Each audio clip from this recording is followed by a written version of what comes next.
तब्बल 106 वर्षांपासून प्रलंबित असलेल्या जमिनीच्या प्रश्नावरून शेतकऱ्यांचा संताप आता उफाळून आला आहे। न्यायालयाचा आदेश आणि शासनाचा निर्णय असूनही अंमलबजावणी न झाल्याने शेतकऱ्यांनी आंदोलन तीव्र केले आहे।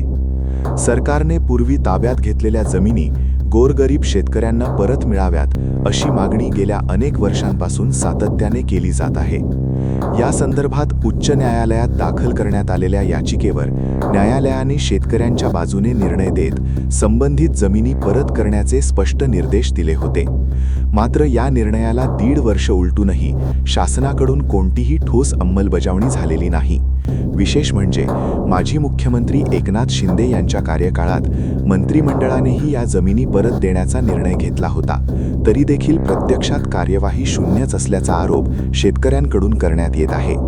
यामुळे संतप्त झालेल्या शेतकऱ्यांनी आंदोलनाचा मार्ग स्वीकारला। आतापर्यंत 3 आंदोलने करण्यात आली आहेत। सध्या 4थे आंदोलन सुरू असून ते अधिक तीव्र होताना दिसत आहे। आज श्रीरामपूर शहरातील सिटी पोलीस स्टेशन येथे शेतकऱ्यांनी जेलभरो आंदोलन करत शासनाच्या निष्क्रियतेविरोधात जोरदार घोषणाबाजी केली। या आंदोलनात शेतकरी संघटनेचे पुरुष आणि महिला मोठ्या संख्येने सहभागी झाले होते। आंदोलनाची तीव्रता दर्शवण्यासाठी शेतकऱ्यांनी आंदोलनस्थळीच पिठलं भातर बनवत आपला लढा सुरू ठेवला। आपल्या हक्कासाठी शेवटपर्यंत लढणार असल्याचा इशाराही यावेळी देण्यात आला।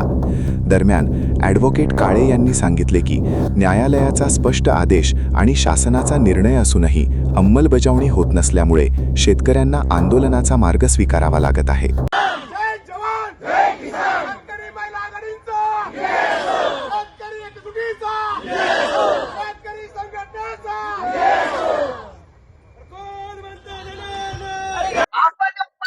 हे आंदोलन अकाली पडीत शेतकऱ्यांचं आहे। गेल्या 106 वर्षापासून ज्या जमिनी सरकारने घेतल्या होत्या त्या जमिनी परत करणं अपेक्षित होतं, पण ते केल्या नाही।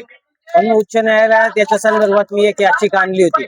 याचिकेचा निकाल होऊन 1.5 वर्ष झाले। सरकारला उच्च न्यायालयाने सांगितलं या जमिनी गोरगरीब शेतकऱ्यांना मागं द्या, असं होऊन देखील आज 1.5 वर्ष झालंय सरकार काही निर्णय पाळायला तयार नाही। ज्यावेळेस शिंदे साहेब मुख्यमंत्री होते त्यावेळेस मंत्रिमंडळाने निर्णय घेतला होता की या जमिनी परत द्यायच्या आहेत, परंतु त्याच्यावरही काही कार्यवाही झाली नाही। आणि त्याच्यामुळं 2-3 आंदोलन, आता 4थं आंदोलन आहे आमचं याच्या माध्यमातून, की ज्याच्यात आता आम्ही निर्णायक परिस्थितीत आहोत।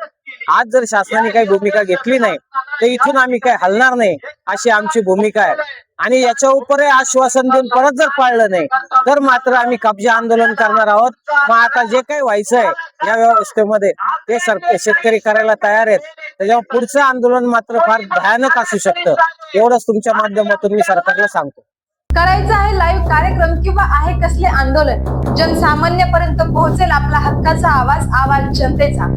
बातमी व जाहिरातीसाठी संपर्क करा स्क्रीनवर दिलेल्या नंबरवर।